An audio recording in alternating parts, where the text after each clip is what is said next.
sungguh berikan hati-Mu dalam hidup kami. Amin Tuhan. Ya. Biarkan mata ini melihat apa yang daripadamu. Amin. Roh Kudus yang tolong setiap kami hidup dalam kemerdekaan yang Tuhan sediakan buat setiap kami. Roh hikmat, wahyu, dan pengertian yang turun dan berkuasa dalam hidup setiap anak-anak-Mu. Hamba berdoa di dalam nama Tuhan Yesus. Tidak ada satupun yang pulang tanpa diubah dan tanpa diberkati Tuhan. Amin. Semua kami boleh menikmati yang terbaik daripadamu hari ini untuk kemuliaan nama-Mu. Terima kasih Tuhan. Engkau Tuhan yang luar biasa, Engkau Tuhan yang ajaib, Engkau Tuhan yang begitu setia mendampingi kami. Amin. Lanjutkan karya-Mu hari ini di tengah-tengah kami. Dan biar setiap kami boleh menikmati semua yang terbaik daripadamu. Di dalam nama Tuhan Yesus, dan semua kita yang siap diberkati berkata, Amin. Amin. Berikan kemuliaan bagi Tuhan kita. Silakan duduk saudara. Mari kita buka firman Tuhan dalam Injil Lukas pasal yang keempat. Injil Lukas pasal yang keempat. Lukas pasal yang keempat ayat yang ke-16 sampai dengan ayat yang ke-20. Lukas pasal yang keempat ayat yang ke-16 sampai dengan ayat yang ke-20. Saya akan membacakan buat saudara. Ada beberapa statement pernyataan Tuhan yang menarik sekali yang kita ingin pelajari bersama pada petang hari ini. Lukas 4 mulai ayat yang ke-16. Judulnya Yesus ditolak di Nazaret. Ia datang ke Nazaret tempat ia dibesarkan, dan menurut kebiasaannya pada hari Sabat ia masuk ke rumah ibadat, lalu berdiri hendak membaca dari Alkitab. Kepadanya diberikan kitab Nabi Yesaya, dan setelah dibukanya ia menemukan nas di mana ada tertulis, Roh Tuhan ada padaku, oleh sebab ia telah mengurapi aku untuk menyampaikan kabar baik kepada orang-orang miskin, dan ia telah mengutus aku untuk memberitakan pembebasan kepada orang-orang tawanan dan penglihatan bagi orang-orang buta, untuk membebaskan orang-orang yang tertindas, untuk memberitakan tahun rahmat Tuhan telah datang. Kemudian ia menutup kitab itu dan memberikannya kembali kepada pejabat, lalu duduk, dan mata semua orang dalam rumah ibadat itu tertuju kepadanya. Kalau saya baca ayat yang terakhir tadi, saya ingat peristiwa tahun 92. Jadi berapa ya? 15 tahun yang lalu. Pada waktu itu kita baru dapatkan gedung yang di Permata Hijau. Dan dalam keadaan dalamnya masih berantakan dan kami lagi renovasi. Di bagian yang sekarang dipakai untuk kantor dan kadang-kadang dipakai juga untuk gudang itu, kami dulu bangun seperti bedeng untuk kami berdoa di situ. Dan bagian yang dipakai ibadah sekarang ini masih berantakan semua. Jemaat itu kalau Anda masih ingat 1-2 orang, sebagian besar Anda tidak di situ. Tapi jemaat pada waktu itu tidak lebih dari 150 orang. Dan kalau kebaktian minggu sore itu yang lebih banyak waktu itu kami bisa pakai yang sekarang ini tempat untuk baptisan. Kalau Anda masih keingat, di baptisan itu sampai pokoknya di bagian bawah kantor, itu pun masih sisa tempat. Kursinya di situ aja. Jadi Anda bisa bayangkan bahwa jemaat hanya 10% dari kapasitas gedung yang Tuhan berikan. Jadi kalau nanti kita ini pindah ke Holidium, saya pikir kita ini lumayan saudara. Lebih dari 10% dari kapasitinya. Tuhan pernah beri kita gedung yang lebih besar, 10 kali lipat dari kebutuhan kami. Nah, siang itu kami lagi kumpul doa, dan pas Pak Yusak Cipto itu datang di Semarang, lalu saya suruh mampir untuk mendoakan. nunggu yang lain pada berdatangan, dia lagi jalan, dia muteri akan gedung yang lama itu di dalam, sambil dia lihat tukang-tukang lagi bekerja. Kemudian dia berkata gini, ngomong sama Tuhan. Tuhan, katanya begini, agung ini gerejone cilik, jemaate sithik, katanya. Kenapa engkau beri gedung segede ini? Buat apa? Dia berkata kan nggak ada gunanya, terlalu gede buat dia. Orang gerejanya kecil, jemaatnya dikit, kenapa gedung begini gede? Ketika beliau lagi jalan, Tuhan berkata begini, tempat ini akan penuh. Lalu kemudian beliau tanya, bagaimana caranya bahwa tempat ini akan penuh? Kemudian Tuhan ingatkan satu perkataan firman yang berkata, dan mata semua orang akan memandang kepada Dia. Dan ini ayat di Lukas 4 tadi. Dan beliau berkata kepada kami semua, Tuhan berkata tempat ini akan penuh, tidak tahu caranya bagaimana, cuman Tuhan berkata dan mata semua orang akan memandang kepada Dia. Saya ingat akan perkataan firman Tuhan, kalau Yesus ditinggikan, Dia akan menarik semua orang datang kepadanya. Di dalam urusan kita melakukan pekerjaan Tuhan, bukan skill kita yang nomor satu, bukan keterampilan kita yang nomor satu, tapi apakah Tuhan ditinggikan di tengah-tengah kita atau tidak. Bagaimana orang bisa datang? Sederhana. Kalau Yesus ditinggikan, Dia dipermuliakan, diberikan tempat yang seharusnya merupakan tempatnya. Itulah rahasianya yang membuat Dia menarik orang datang kepadanya. Saya percaya bahwa semua Anda datang kemari bukan karena manusia, tapi karena Tuhan yang membawa saudara datang ke tempat ini. Kenapa saya berani berkata bukan karena manusia? Di awal pada waktu kami merintis gereja, saudara, di awal ketika dulu kami masih dalam bentuk persekutuan, saya itu punya trauma khotbah pada hari Minggu seperti ini. Anda tahu kenapa? Karena setiap kali kita undang hamba Tuhan tamu, yang datang banyak. Kami di kantor itu punya grafik, ya, grafiknya sehat banget, jantung sehat, naik turunnya itu jantung sehat, saudara. Kalau masih ingat teman-teman tuh yang di kantor itu grafiknya jantung sehat. Itu ketahuan itu. Kalau lagi naik, itu pasti ngerti. Ini Pak siapa yang khotbah, atau Ibu siapa yang khotbah, atau pendeta luar kota mana yang khotbah. Lagi turun, saudara, pasti saya yang lagi khotbah di situ. Jadi setiap kali itu merupakan trauma. Saya sudah ngerti, kalau tidak ada berita, minggu depan ada tamu, yang datang langsung biung. Sehingga saya suka perkataan Nabi dihormati di mana-mana, kecuali di rumahnya sendiri, saudara. Tapi saya belajar sesuatu, bahwa Yesus yang ditinggikan akan menarik semua orang datang kepadanya. Amen. Nah, malam hari ini, saya ingin mengajak Anda melihat akan satu hal. Di ayat yang ke-19, kalau Anda perhatikan firman Tuhan tadi, ayat sebelumnya berkata, Roh Tuhan ada padaku, oleh sebab Ia telah mengurapi aku, dan dikatakan untuk menyampaikan, mengabarkan, memberitakan kabar baik kepada orang-orang miskin, dan dikatakan, dan Ia telah mengutus aku untuk memberitakan pembebasan kepada orang-orang tawanan. Kalau Anda ditanya, kalau ada tawanan, bagaimana Tuhan tolong mereka? Orang akan berkata, ya dibebaskan. Tapi rupanya firman Tuhan tidak mengajar begitu. Kepada orang yang tertawan, Dia berkata, Bapa mengutus Dia untuk memberitakan pembebasan. Dia tidak mengulurkan tangan melepaskan belenggu kita, tapi Dia hanya mengucapkan pemberitaan tentang pembebasan. Nah, renungkan saudara. Orang yang tertawan, dia datang dengan memberitakan pembebasan. Akhirnya kita harus mengerti bahwa si tertawan itulah yang harus buat keputusan menendang pintu penjaranya, dan dia harus keluar dari penjara yang membelenggu hidupnya. Karena bagian Tuhan, Dia memberitakan tahun pembebasan.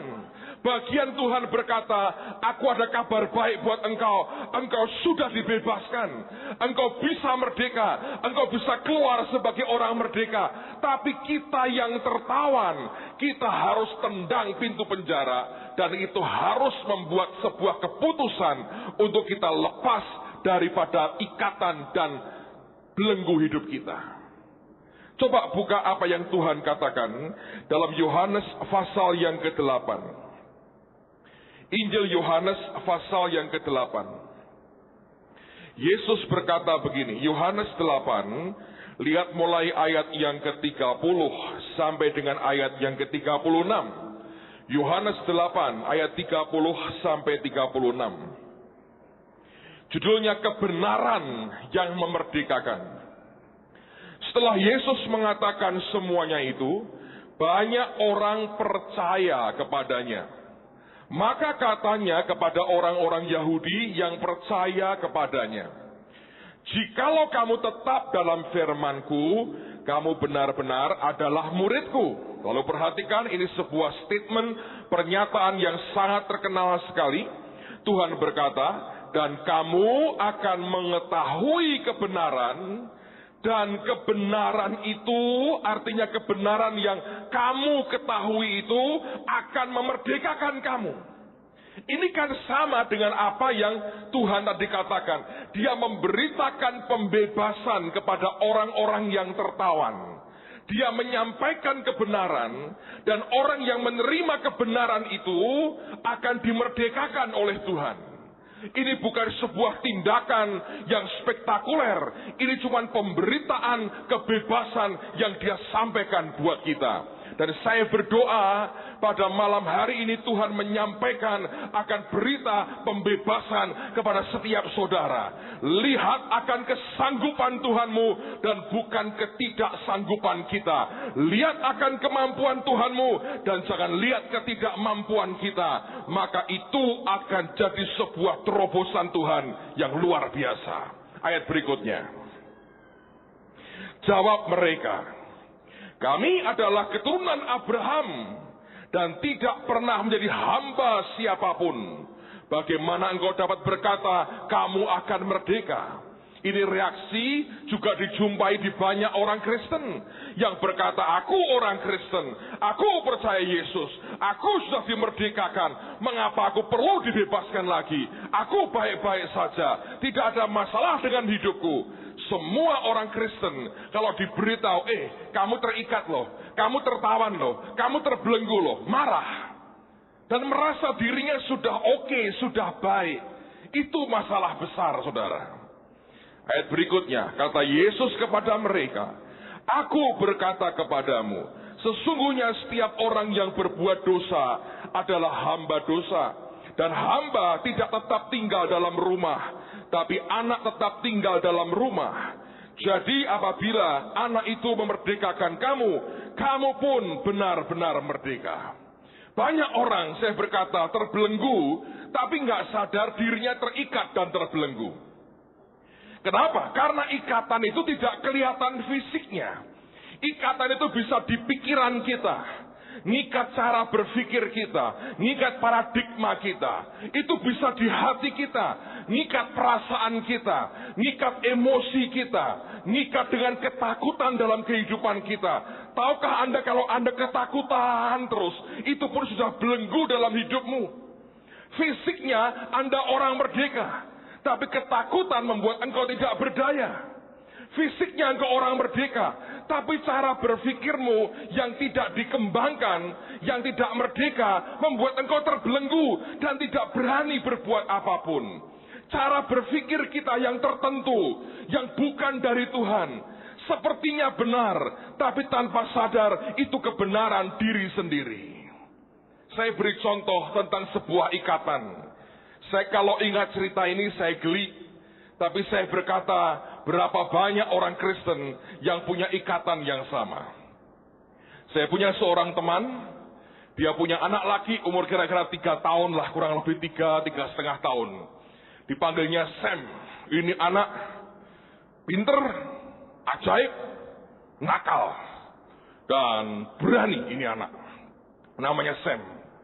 Satu hari si Sam nonton TV, saudara. Saya nggak tahu, saya belum pernah lihat yang dia lihat, tapi katanya ada iklan Orang itu sekarang memasarkan telur dinosaurus. Nggak tahu gimana, pokoknya kalau dimasukkan di air atau gimana itu bisa keluar dinosaurusnya. Saya nggak tahu apakah ada yang pernah lihat iklan semacam itu. Lalu Sam ini ngomong ke mamahnya, "Mamah, Sam minta telur dinosaurus. Beliin Sam telur dinosaurus." Lalu mamahnya berkata, "Ya, nanti mamah beliin. Nanti sore kita pergi, kita mungkin mampir ke Indomaret, kita cari di Indomaret." "Tidak ada, Mama, di Indomaret tidak ada. Pasti tidak ada." Mamanya bilang, "Ya sudah, kalau Indomaret nggak ada, cari di Hero." "Nggak ada, Mama, di Hero tidak ada." "Loh, kamu kok tahu nggak ada?" "Iya, di TV diomong itu hanya ada di toko terdekat, Mama. Indomaret tidak ada, Hero tidak ada." "Loh iya nak, tapi toko terdekat itu artinya ya Indomaret, ya Hero, ya mall." "Tidak ada, Mama. Bukan. Pokoknya itu telur hanya dijual di toko terdekat." Saya mau tanya saudara, ini anak bener nggak sih sebetulnya? Kan di TV dibilang Anda bisa beli di toko terdekat. Loh, dia yang ngomong itu bener nggak sih saudara? Bener kok, ada benernya kan? Tapi kebenaran untuk dirinya sendiri. Pengertiannya nggak nyampe. Tapi dia yakin itu benar.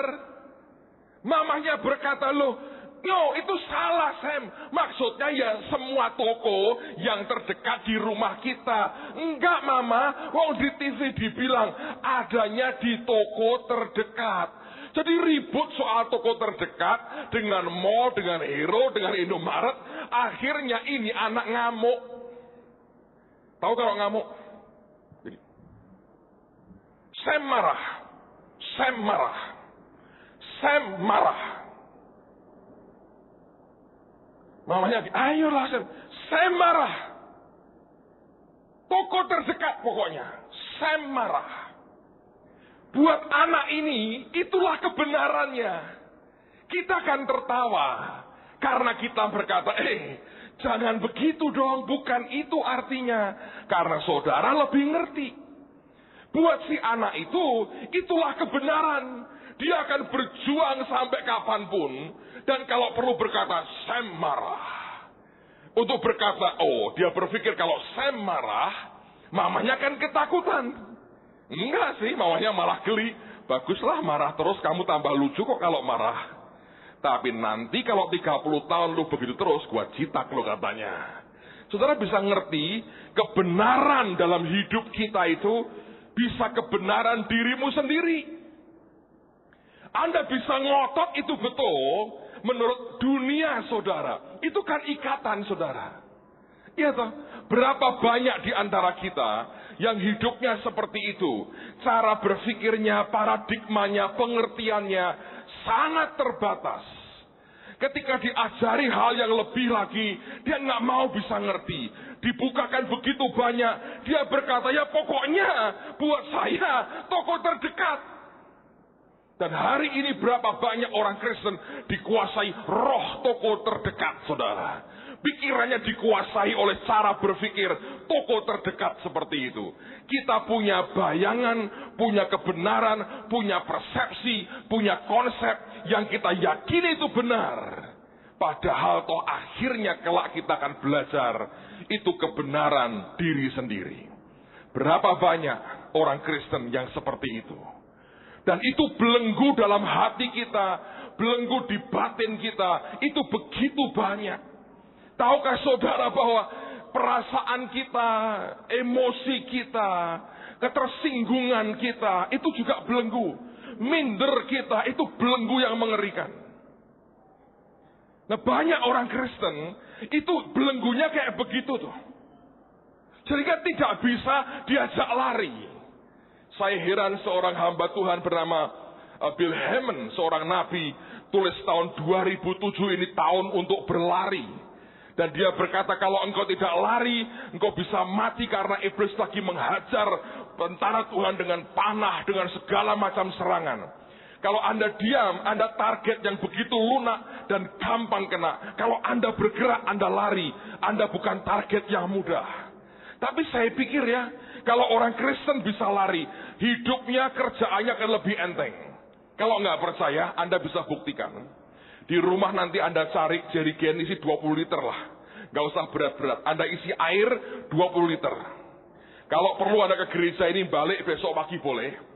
Dari ujung sana sampai ke pintu sana, coba pakai 2 cara untuk membawa jerigen 20 liter. Cara pertama gini nih. Angkat ya. Jangan diletakkan, pokoknya itu syaratnya. Jalanlah pelan-pelan. Sambil ngomong, ayo ngene ngaku anu, ayo kae ngono. Ayo piye coba? Mana awake dhewe kan ora anu. Warisan ra entuk-entuk. Lah iya makane. Nah iya. Saya jamin loh 2 meter langsung brak kolap saudara. Kalau nggak percaya coba. Terus sambil ngomong, ayo mundur wae ora usah melu ngene-ngene. Ayo, usah awake dhewe. Amune awake dhewe memang pincuk ra jinggol. Ayo. Oh ya, ayo. Terus dilakban. Anda tahu cara supaya lebih cepat bawa? Anda angkat, lari. Makin Anda cepat bawa lari cepat itu lebih enteng.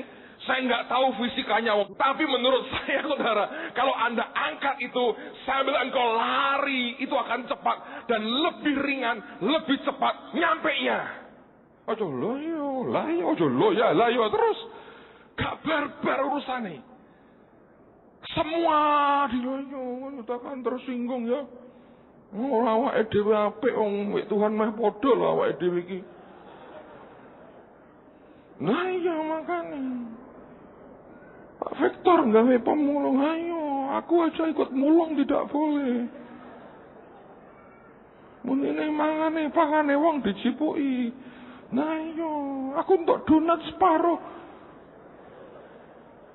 Kerja aku untuk donat separuh. Ayo ngomel.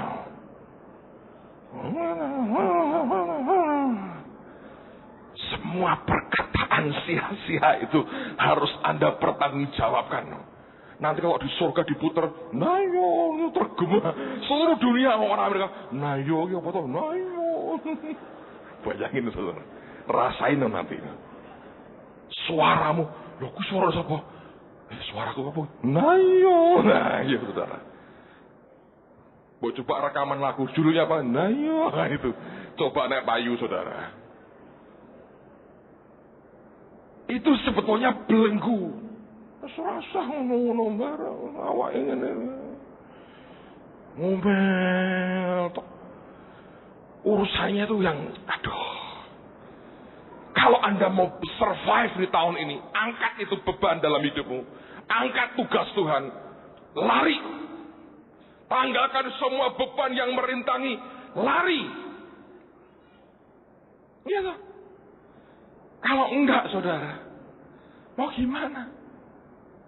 Gak ada pilihan.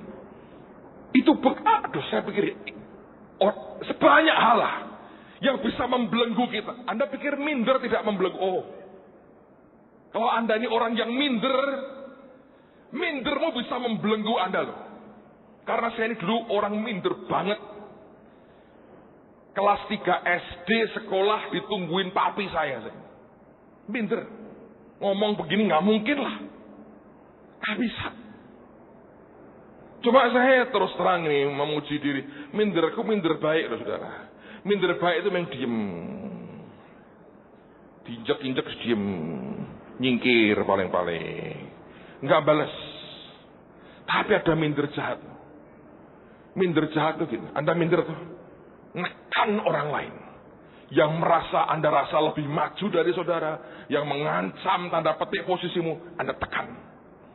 Anda buat sampai mereka di bawah saudara. Itu minder jahat. Kalau Anda di Kamboja. Ada bekas sekolah. Itu ada tumpuan tengkorak. Sampai sekarang masih ada itu. Saya pernah lihat. Ada daerah namanya Killing Field. Ladang pembantaian. Di situ orang namanya Pol Pot membantai begitu banyak bangsanya sendiri. Saudara tahu yang dibantai dia siapa? Dokter, insinyur, orang-orang pinter, lulusan sekolah universitas, profesor-profesor, orang-orang pinter dibunuhin semua. Kenapa? Pol Pot tidak pernah makan sekolahan, tidak kepingin ada orang lebih pintar dari dia. Itu minder jahat. Itu loh, Muammar Gaddafi di Libya jadi presiden. Semua jenderal turun pangkat. Kenapa? Dia cuma kolonel, saudara. Ambok ngangkat awak jadi jenderal bintang 7. Sungkan, kolonel, semua letnan, semua. Gawat toh, saudara. Bayangin. Itu kenapa? Minder. Itu minder jahat. Dan bangsa kita ini mindernya nggak karuan, saudara. Sampai menurut saya ini ya, memprihatinkan. Saya cerita ini mindernya bangsa kita ini. Makanya perlu sekolah yang benar gitu, ngajari supaya tidak boleh minder lagi. Ngakui orang lain lebih hebat, ngakui orang lain lebih berhasil, itu kita nggak bisa. Tahu buktinya? Saya buktiin. Pesawat hilang, gitu, hilang, right, cari. Yang nemuin pertama bahwa itu hilang di mana? Saya akan nemuin Singapura. Nanti kita nggak pernah, oh ya tapi itu hanya begini ya, di TV itu hanya pinter ya, begini pinter ngomong tok orang kita ini. Sekarang ya cari black box nih, cari black box dan cari serpihan. Amerika dimintain bantuan, dia kirim namanya USS Mary Sears. Diopo-opo itu laut di Jawa di mana, diopo-opo diputeri.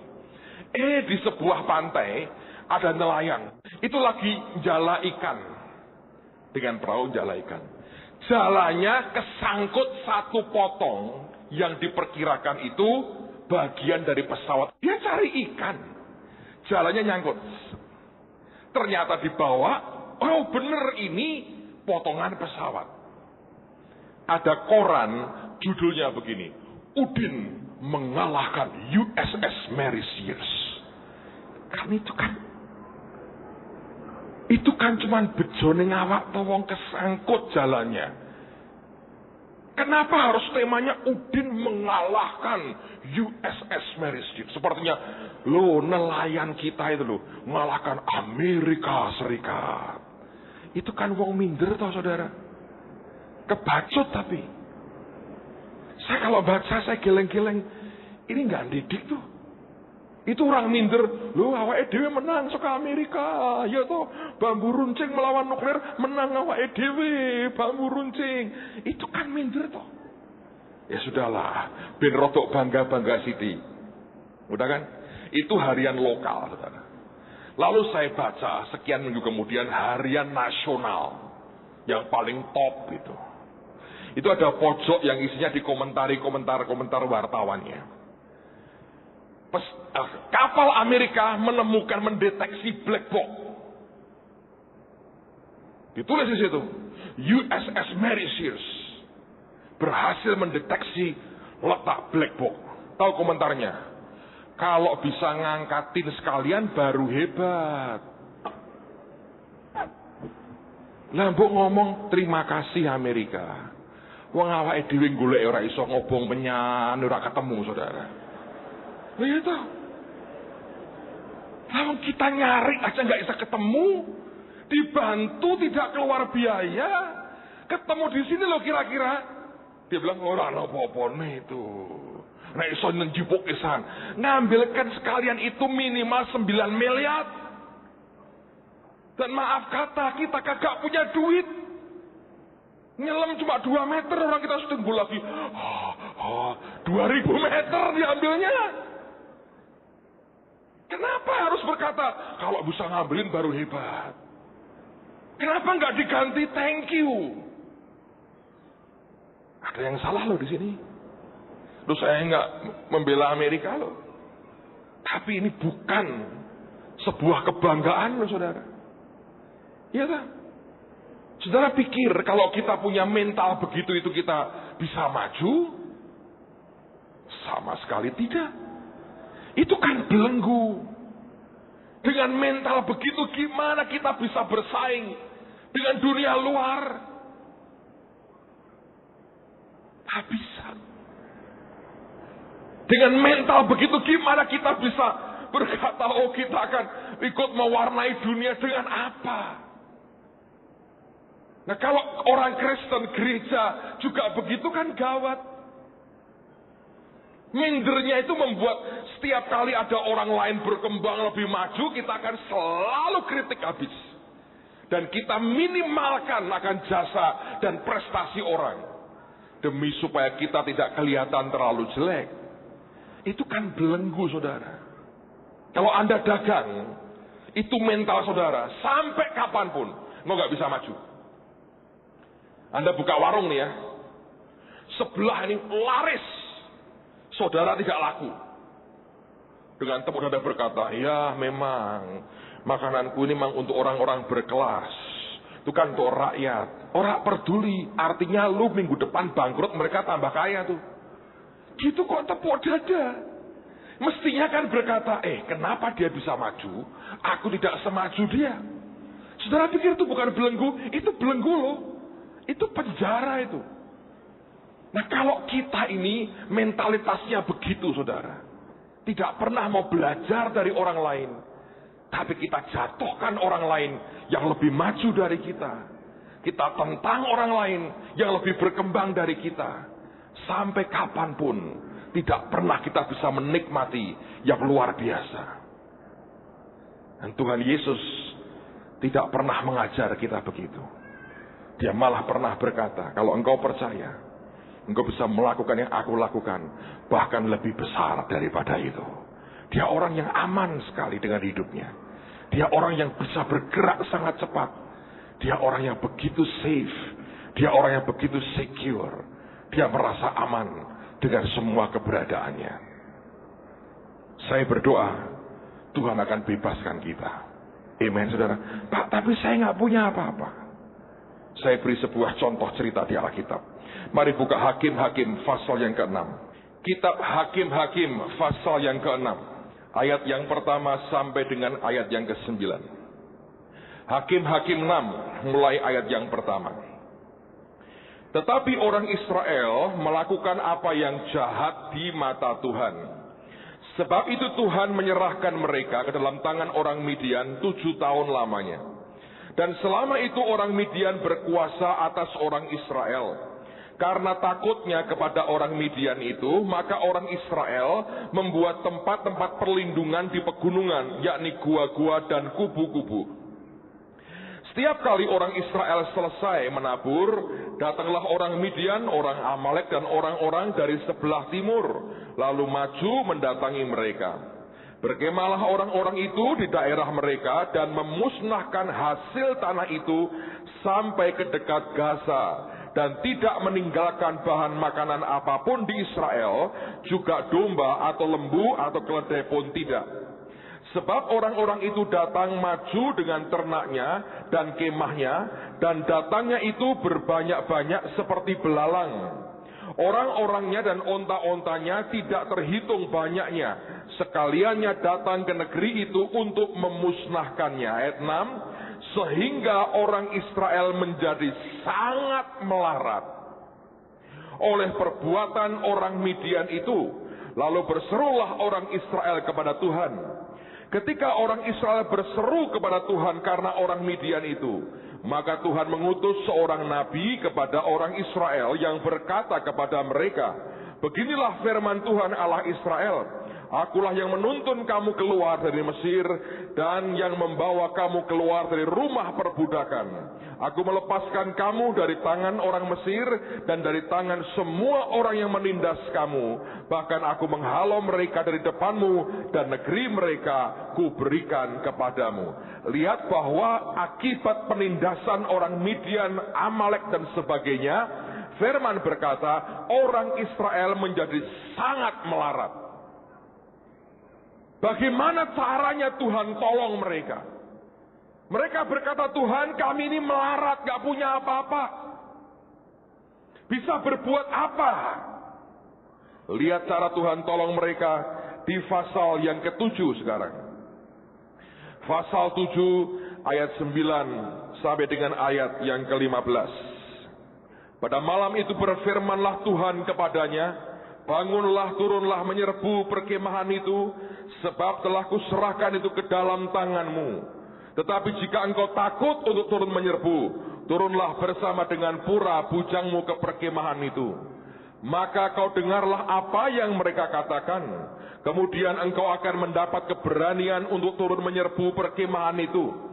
Lalu turunlah ia bersama dengan pura bujangnya itu sampai kepada penjagaan terdepan laskar di perkemahan itu. Adapun orang Midian dan orang Amalek dan semua orang dari sebelah timur itu bergelimpangan di lembah itu seperti belalang banyaknya, dan onta mereka tidak terhitung, seperti pasir di tepi laut banyaknya. Ketika Gideon sampai ke situ, kebetulan ada seorang menceritakan mimpinya kepada temannya. Katanya, perhatikan mimpinya ini. Aku bermimpi, tampak sekeping roti jelai terguling masuk ke perkemahan orang Midian. Setelah sampai ke perkemahan ini, dilanggarnyalah kemah ini sehingga roboh dan dibongkar bangkirkannya. Demikianlah kemah ini habis runtuh. Lalu temannya menjawab, ini tidak lain dari pedang Gideon bin Yoas orang Israel itu. Allah telah menyerahkan orang Midian dan seluruh perkemahan ini ke dalam tangannya. Segera sesudah Gideon mendengar mimpi itu, diceritakan dengan maknanya, sujudlah ia menyembah. Kemudian pulanglah ia ke perkemahan orang Israel dan berkata, bangunlah, sebab Tuhan telah menyerahkan perkemahan orang Midian ke dalam tanganmu. Tuhan berkata kepada Gideon, Gideon, engkau memang melarat, engkau tidak punya apa-apa oleh karena penindasan para musuhmu. Tapi perhatikan, aku menggambarkan dirimu seperti sekeping roti jelai. Roti jelai itu adalah the food of the poor, makanan bagi si miskin, dan jumlahnya tidak banyak, cuma sekeping.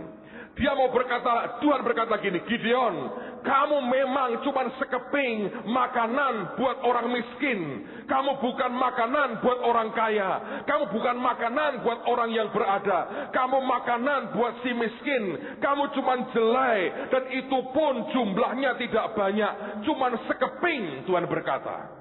Tapi kalau engkau bersama dengan aku, engkau bisa mengalahkan musuh-musuhmu. Dan ini yang seringkali tidak dimengerti oleh orang percaya. Berita yang Gideon dengar itu memerdekakan hatinya. Ketakutannya semuanya hilang. Dan dia berkata, Tuhan serahkan mereka dalam tangan kita. Dia bangun, dia berdiri, dia perang. Dan dia mengalahkan semua lawan-lawannya.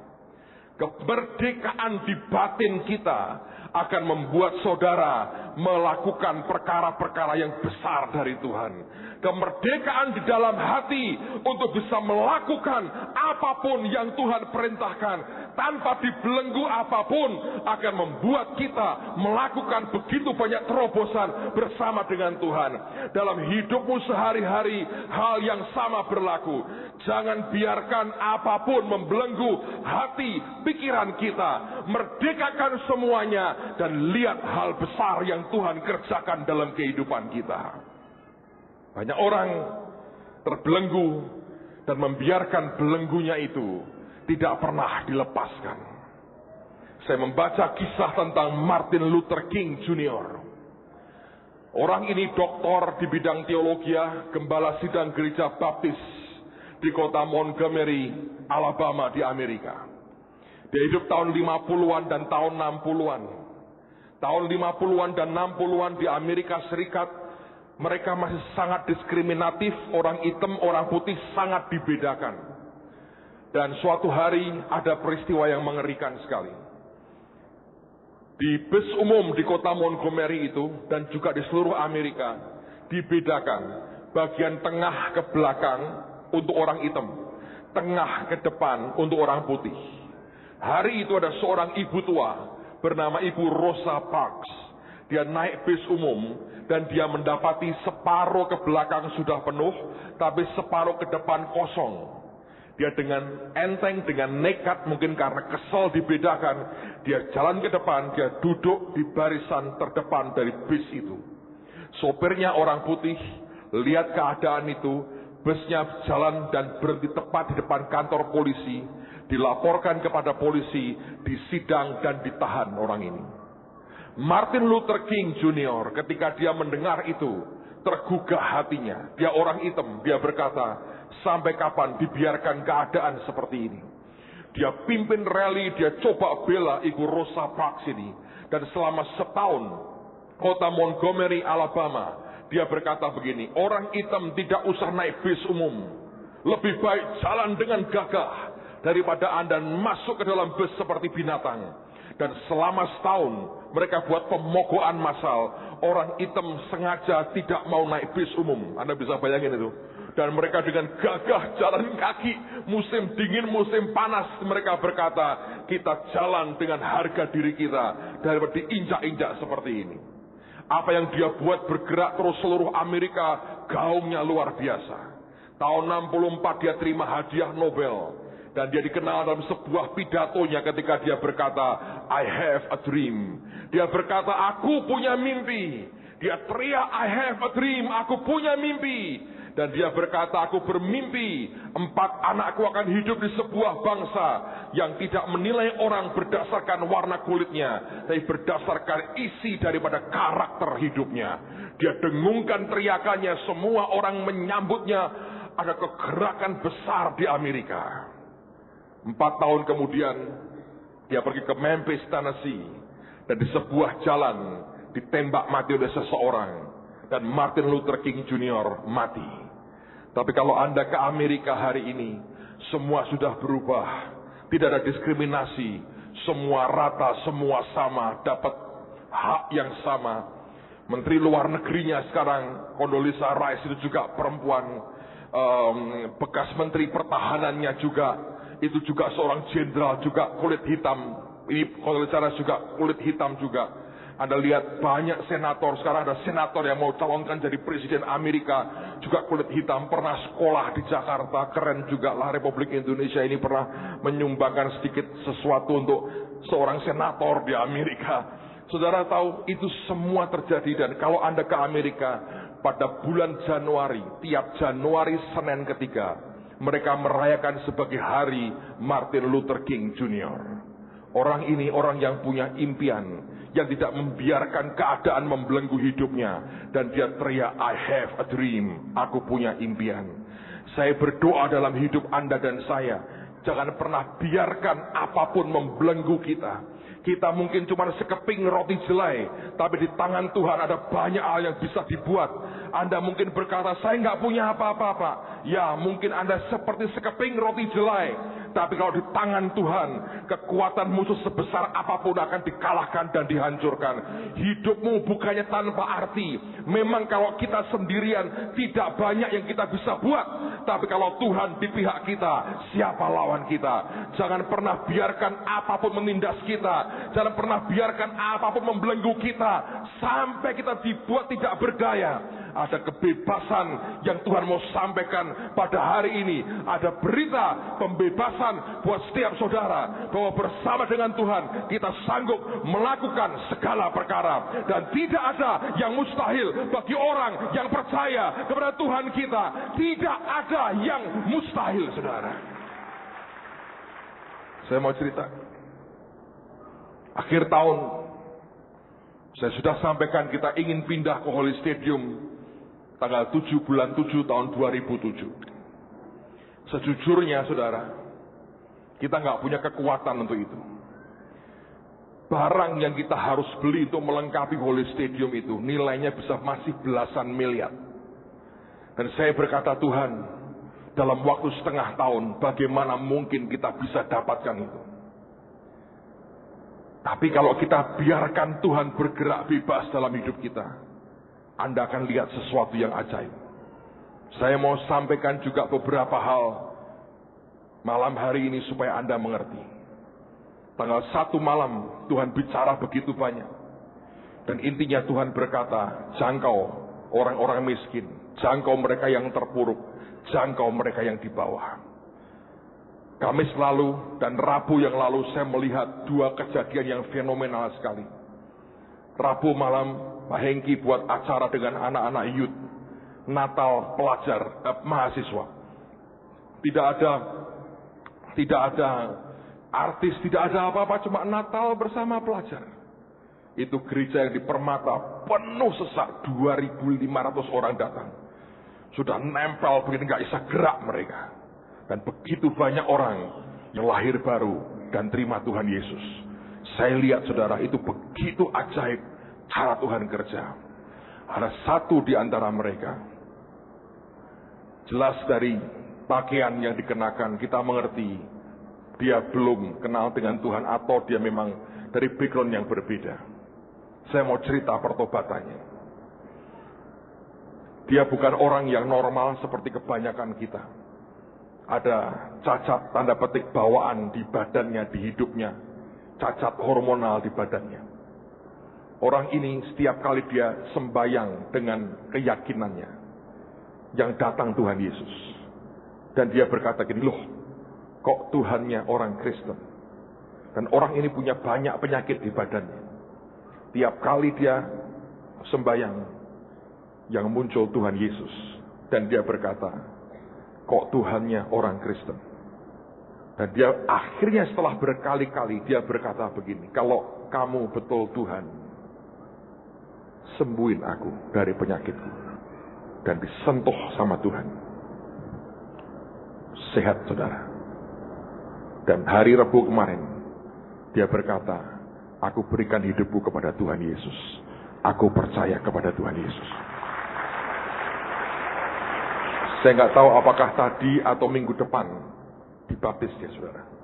Dia sukarela, dia minta dibaptis. Saudara bisa lihat itu apa sebetulnya. Luar biasa. Lalu Kamisnya kita buat di Holy Stadium. Diperkirakan dari yang Victor undang itu 7.500 kira-kira ya. Sampai 8.000. Ditambah dengan yang lain dari luar, kira-kira 9.000-an sekian lah yang datang di Holy Stadium. Dan saya melihat itu jumlah orang yang disembuhkan selama saya KKR kesembuhan ilahi. Secara jumlah saudara, itu yang terbesar. Kalau nggak dihentikan, itu kesaksian jalan terus saudara. Ajaib dari banyak macam penyakit. Saya lihat kegerakan. Di Natal berapa? 2.600. Kita buat sekali lagi di sini 3.500. Dibuat 2 Jumat lalu 4.400. Kemarin sudah hampir 8.000 yang datang. Saudara pikir siapa yang bisa buat itu? Anda boleh punya uang, Anda boleh punya semua. Kalau Tuhan tidak bergerak, tidak mungkin terjadi. Saya berdoa tanggal 15. Bisa 9 sampai 10.000 orang akan dihimpunkan. Kalau Anda lihat tertibnya mereka itu luar biasa. Heran orang bisa begitu tertib. Saudara, roh Tuhan lagi kerja dengan cara Tuhan yang luar biasa. Begitu kita mengiyakan yang Tuhan katakan, Tuhan memberkati kita secara keuangan. Bukan hanya itu. Semua barang yang harusnya kita bayar belasan miliar itu, satu persatu mereka menawarkan tanpa kita minta loh. Gimana kalau kami pasang dulu, lu bayar 9 bulan lagi, atau bayar tahun depan. Semua nawarkan begitu. Sehingga waktu dihitung kita berkata, loh ini mungkin. Kalau kemudahannya begini, gak kena bunga, kita bisa pakai duluan, bisa. Dan betul kan saudara? Mereka yang dipakai Tuhan untuk membuat kita pindah kelak di Holy Stadium. Kalau bukan kita nuruti yang Tuhan mau. Kalau kita hanya nangisi terus berkata, aku nggak punya duit. Gimana caranya beli genset 3 miliar? Gimana caranya nambah sound system 4,5 miliar?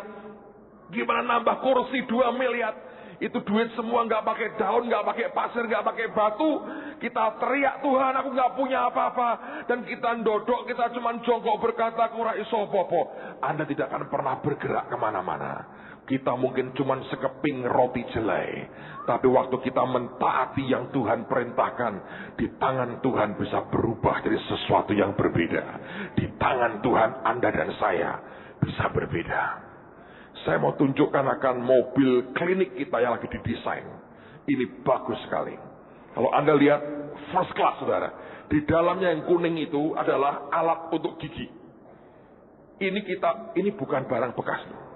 Itu bisa ngebor, nembel sekaligus pakai seperti infrared itu. Langsung. Jadi tidak ada program mengompongkan masyarakat dengan tang kita, saudara. Tapi itu yang kuning itu gigi untuk ngebor dan sebagainya. Terus ini baru gambar. Ini tapi dari samping yang lain. Anda lihat itu ada tenda extensionnya, itu built-in, masuk di dalam. Tinggal ditarik kira-kira 3 meter. Nah, begitu ditarik 3 meter, itu di luar bisa untuk dokter umum lah di situ. Ya. Dan di dalamnya reparasi giginya ada, di luar dokter umum. Jadi itu begitu kita berhenti, gensetnya keluar, mesin dimatikan, dalamnya dikasih AC, ditarik itu tendanya. Ini nggak kacangan loh, saudara. Ini bukan barang kacangan. Nah, menurut saya New Armada belum pernah buat begini. Aku rasa ini the first ever in Indonesia. Oh, luar biasa. Ini klinik berjalan. Kita juga buat toko rakyat keliling. Bisa tunjukkan gambarnya. Ayo, mau jualan apa? Itu bisa dibuka di samping kanan, samping kiri. Ya toh? Semua badut kita bisa naik ke atas dan joget di situ juga kalau diperlukan bisa. Kalau lagi tidak mau jualan, kita buat KKR aja. Gitu, kita bisa main boneka di situ, panggung boneka, bisa main badut, apapun. Ada jemaat yang akan sumbang dengan sound system. Luar biasa loh. Why not? Dasimu bagus ya, dasimu bagus. Itu bisa dipasang, dibuka kanan kiri. Ini didesain khusus, saudara. Dan kita akan gerak 2 mobil ini sama-sama, masuk kampung, keluar kampung, dan memberkati banyak orang. Amen, saudara. Kita lagi coba, kita punya L300 nih. Pak Suki kepengen banget itu buat jadi mobil ambulans. Saya bilang baguslah, buat sesuatu untuk Tuhan. Ini tambahi macam-macam. Ini dari samping, dari depan kelihatan seperti itu. Kita baru bentuk sebuah yayasan baru. Namanya Yayasan Terang Bagi Sejahtera Bangsa. Ini akan menaungi sekolah kita. First class lah, kita buat, ini bukan kacangan, saudara. Itu ada perisai iman kita. Ada matahari yang menjadi terang. Matahari tidak pernah ada sisi gelapnya. Di bawahnya itu simbol kemakmuran buat bangsa, tapi juga simbol tuaian. Dan kita mau jelas dari awal bahwa kita mau buat yang terbaik buat Tuhan. Dan ada 2 bintang Daud itu kita mau berkata bahwa ini merupakan bagian extension dari the kingdom of God. Kerajaan Tuhan kita sendiri. Sekolah ini bukan cari uang. Kita mau didik anak-anak kita dengan value yang kita punya. Saya bermimpi bukan hanya mereka pinter, tapi mereka punya karakter yang oke, dan mereka pinter nengking setan dan ngurapi orang tuanya dengan minyak kalau perlu. Anda akan punya warrior yang luar biasa di rumah masing-masing. Dan hari pertama sekolah adalah isinya KKR, mereka harus terima Yesus dan pulang harus berbahasa roh. Kalau perlu bernubuat kepada orang tuanya, thus says the Lord, saudara. Amen. Bisa nggak? Bisa. Orang berkata, Pak ini kok selalu membuat geger. Itu ada urapan khusus. Urapan menjungkir balikkan dunia. Urapan menjungkir balikkan dunia. Selebritis harus buat berita, saudara. Anda selebritis harus setiap kali buat berita yang membuat orang lain berkata, hehe, ada value yang lebih dari apa yang kita pikir selama ini.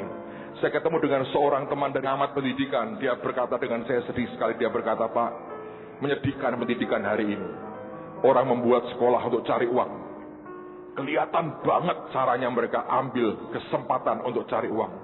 Dia ketemu seorang kaya yang baru membuat sekolah. Ditanya, Pak, kenapa membuat sekolah? Dia ketawa, dia berkata, bisnis katanya. Ini peluang bagus. Orang butuh sekolah ini itu. Saya punya modal, saya buat untuk bisnis. Terang-terangan. Dan dia berkata tidak peduli dengan pendidikan anaknya kan seperti apa. Tapi kita mau beda, bukan karena kita nggak butuh duit, saudara. Tapi saya mau dari awal kita mengerti bahwa kita bukan membangun untuk cari tambahan duit. untuk pendetanya bisa jajan soto setiap hari. Saya pikir bukan begitulah. Saya cukup punya uang untuk makan soto setiap hari dengan tempe goreng, saudara. Tapi saya berkata bahwa kita lakukan karena Tuhan. Saya kepingin kita bangun generasi muda kita. Kita didik yang terbaik yang kita bisa. Kita tanamkan value rohani sejak dini. Dan ketika itu terjadi, saya yakin nama Tuhan dimuliakan. Saya masih punya kerinduan, saya yakinlah 2-3 tahun lagi Tuhan berikan universitas buat kita. Saya kepingin punya rumah sakit di tengah-tengah kita. I don't know, impian saya begitu banyak, saudara.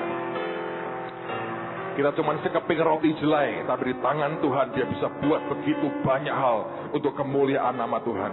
Tuhan segera datang, ayo lakukan yang terbaik, ayo lari, saudara. Udah, ayo berhenti. Kalau ada orang, ayo shut up katanya, lari katanya. Ini waktunya buat kita lari, lakukan yang terbaik. Kalau bukan Tuhan kita nggak akan pernah bisa. Tapi lihat semuanya Tuhan, Dia atur dengan cara yang begitu ajaib. Dan saya percaya sesuatu yang dahsyat sedang Tuhan buat di tengah-tengah kita. Amen. Tutup Alkitab, mau berikan kemuliaan bagi Tuhan kita. Haleluya. Mari angkat tangan sama-sama. Dia sanggup, Yesus sanggup melakukan perkara yang besar.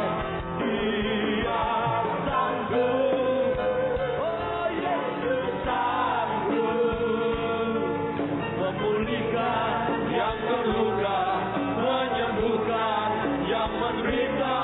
Dia sanggup memulihkan hidup. Dia sanggup, Yesus sanggup melakukan perkara yang besar. Dia sanggup, Yesus sanggup memulihkan yang terluka, menyembuhkan yang menderita. Dia sanggup memulihkan hidup. Sekaligus saya mau beritahu saudara, kalau di lingkungan Anda ada orang-orang yang sudah lama tidak ke gereja oleh karena mereka berkata, kami tidak ada kendaraan, tidak ada apapun. Kalau di lingkungan Anda bisa kumpulkan minimal 10 orang, beritahu sekretariat gereja, kita sediakan penjemputan untuk mereka. Tapi Anda yang koordinir. Amen. Saya tidak peduli berapa puluh mobil kita butuhkan yang kita harus sewa setiap minggu. Tapi kita mau lakukan buat Tuhan kita. Yesus berkata, paksa mereka masuk, bawa mereka masuk. Kita nggak bisa hanya undang mereka, kita mesti datang, kita bawa mereka. Ada banyak orang, rumahnya mungkin terlalu jauh, mereka tidak memungkinkan datang ke tempat ini. Tapi hati mereka berkata, kami mau. Kalau Anda ngerti orang-orang seperti itu, Anda berkata, Pak, saya punya sekian belas orang, sekian puluh orang di daerah ini. Mereka bisa dijemput, dibawa ke gereja, Pak. Saya beritahu saudara, beritahu kami akan atur transportnya mulai minggu depan. Jalan kita sewa, apapun yang kita bisa sewa. Dan bukan gerobak lah, pasti semua yang terbaik. Bus, angkot, apapun kita bisa sewa. Kita bawa ke Tuhan. Amen, saudaraku. Angkat tangan sama-sama, Dia sanggup. Dia